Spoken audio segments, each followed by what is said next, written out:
with RJ Anusha. Radio city నువ్వు నేను సినిమాలో ఇవాల్టి సినిమా పటియాలా హౌస్. ఈ సినిమాని డైరెక్ట్ చేసింది నిఖిల్ అద్వానీ. ఈ సినిమాలో ఎందరో గొప్ప నటులు నటించడం జరిగింది. రిషి కపూర్, డింపుల్ కపాడియా, అక్షయ్ కుమార్, అనుష్క శర్మ వంటి వారు ఎందరో. 11th February 2011 రిలీజ్ అయిన ఈ సినిమా చూడ్డానికి ప్రేక్షకులకు ఎంతో చేరువయ్యింది. ఈ సినిమాకి మ్యూజిక్ అందించింది శంకర్ ఎహ్సాన్ లోయ్. చూసుకుంటే ఈ సినిమాలో 12 పాటలున్నాయి. ఒక్కొక్క పాట ఒక్కొక్క అద్భుతమనే చెప్పాలి. Baby when you talk to me, ఆదత్ హే వో, తుంబా తుంబా, అల్వాలా ఇలా చెప్పుకుంటూ పోతే ప్రతి ఒక్క పాట అద్భుతమనే అనాలి. సరే, మరి సినిమా విషయానికి వస్తే స్టోరీ అంతా కూడా పరాగ్ సింగ్ చుట్టూ తిరుగుతూ ఉంటది, అలియాస్ గట్టు లేదా ఖాళీ. తనైతే ఒక జీవితాన్ని గడుపుతున్నాడు ఎక్కడైతే వాళ్ళ ఫాదర్ అయినటువంటి గుర్తేజ్ సింగ్ తన కోసం అనుకుంటాడు. గట్టు క్రికెట్ చాలా బాగా ఆడతాడు, ఇంగ్లాండ్ కొరకై ఆడాలని అనుకుంటాడు. కానీ గుర్తేజ్ మాత్రం తనని ఎప్పటికీ ఇంగ్లాండ్ టీంలో ఆడనివ్వడు. ఇదివరకు గట్టు పట్టుపడితే గుర్తేజ్ తన్ని జడిపిస్తారు, నేనికపై ఉండను, నువ్వు అలాగా వెళ్తాయి అని చెప్పేసి. ఈ ప్రపంచంలోనే ఉండను అని బెదిరిస్తారు.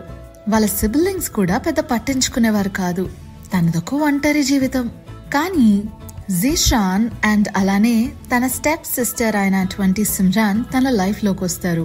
సిమ్రాన్ గట్టు యొక్క చైల్డ్హుడ్ ఫ్రెండ్, కానీ చాలా సంవత్సరాల వరకు వాళ్ళు అసలు కలుసుకొనే లేరు. ప్రస్తుతానికి చూసుకుంటే గట్టుకి ఒక అవకాశం వస్తుంది టు ఫుల్ఫిల్ హిస్ డ్రీమ్.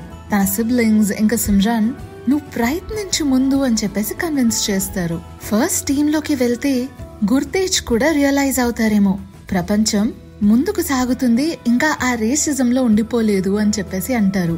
గట్టు టీమ్ కి సెలెక్ట్ అవుతాడు. గుర్తేజ్ దగ్గర గట్టు సెలెక్ట్ అయిన విషయం దాస్తారు.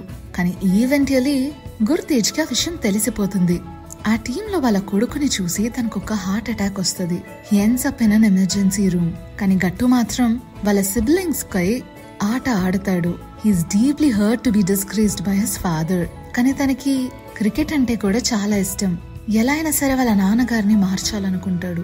అక్కడ సౌత్ హాల్లో ఉండే జనాలందరూ కూడా వాళ్ళ నాన్నగారి దగ్గరికి వచ్చి కన్విన్స్ చేయడానికి ట్రై చేస్తారు. And they say it's okay to be a cricket player for England అని చెప్పేసి. తను మాత్రం ఇంట్లో లాక్ వేసేసుకుని కూర్చుంటారు.